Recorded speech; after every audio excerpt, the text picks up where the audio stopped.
જય માતાજી, જય લગ્ન મિત્રો, સ્વાગત છે તમારું એક નવા બ્લોગની અંદર. અને અત્યારે અમે જઈએ છીએ હવે આપણી હેલિકોપ્ટર લઈ અને સફરજન તોડવા માટે ભૂલી ગયા છીએ.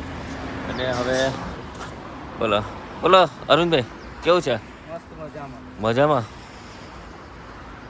અને હવે આપણે ડીઝલ નખાઈ દીધું છે અને હવે જવાનું છે આપણે વૈસંતી લઈ, આપણું હેલિકોપ્ટર લઈ અને સફરજનની વાડી તોડવા માટે.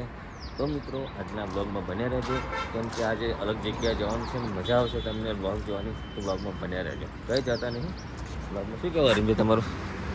અને અમારા કોલેજ જેક ખુલી ગયો ચાલુ, તો ચેક અમુક કરે છે. અમારે બે પેલા લખોટાઓ અત્યારમાં શું ખવડાવે ને તે ખબર નહીં પડતી, પણ એ લોકો હે ને પાણી પી કરે છે. અને અમે ભારતના પેટ્રોલ પંપ તો ડીઝલ ના ખાઈને હવે નીકળી જઈશું. દિમાગમાં બન્યા રહે, મજા આવશે. સો ફાઇનલી મિત્રો અમે આવી ગયા હતા અમારી હેલિકોપ્ટર લઈ અને સફરજનની વાડીમાં. આ સફરજનની વાડીના ઓનર છે અમારા મહારાજ નીતિન મહારાજ. અને અમારા બંકાઓ હવે પેપર ખોલી રહ્યા છે. અને અમારા નીતિન મહારાજે એક અલગ કામ કર્યું છે મસ્ત. અહીંયા આગળ તરબૂચ બનાવે છે, જોઈ શકો છો કેટલા મસ્ત બન્યા છે. જો અને એક નંબર થયા છે. અને થાય ને એટલે આપણે ખાવાના છે, બરાબર, એ નક્કી થઈ ગયું છે. મોટાનું મોટા થશે, ખાઈશું. અને આ છે આપણી સફરજનની વાડી, એક નંબરની વાડી છે. અને આ છે સીતાફળની વાડી. સીતાફળ એક જ થયું છે, તો હવે થોડીક મહેનત તો કરવી પડશે આજે, કારણ કે આજે આપણા ગુજરાતમાં જ છીએ, મહારાષ્ટ્રમાં પહોંચ્યા નથી. અને મહારાજને મસ્ત એવો ગલગોટો બનાવ્યો છે ગુલાબનો. અલ્લાહ મહારાજ આ છું ફરતી નહીં, જામ થઈ ગઈ છે. પવન ચક્કી છે, આવો થોડી મેન્ટેનન્સમાં આગળ રહે. પવન ચક્કી બનાવી છે મહારાજે. તો મિત્રો ચલો થોડી અમારા બંકાઓ મહેનત કરે, હું બી થોડી મહેનત કરી લઈએ અને પછી મળીશું આગળ. તો મિત્રો ફાઇનલી આપણી ગાડી ભરાઈ ગઈ હતી અને હવે ઘરે જવા માટે નીકળી ગયા છે, બરાબર.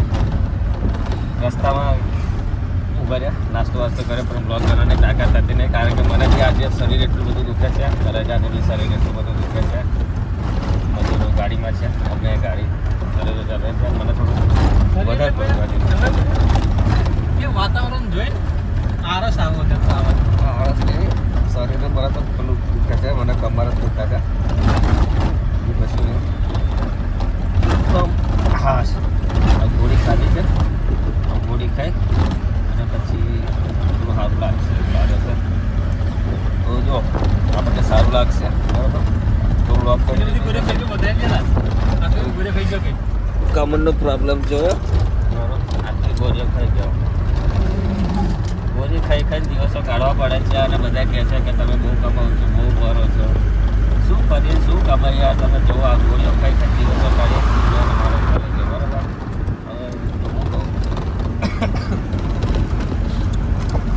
તબિયત સારી લાગશે તો આગળ મળીશું 90%. ચલો ને, મતલબ કમર દુખે છે એટલે બ્લોગ તો મતલબ કન્ટિન્યુ કરીશું. તો બને રહેજો બ્લોગમાં, લાઈક શેર સબસ્ક્રાઈબ કરતા રહેજો, બરાબર.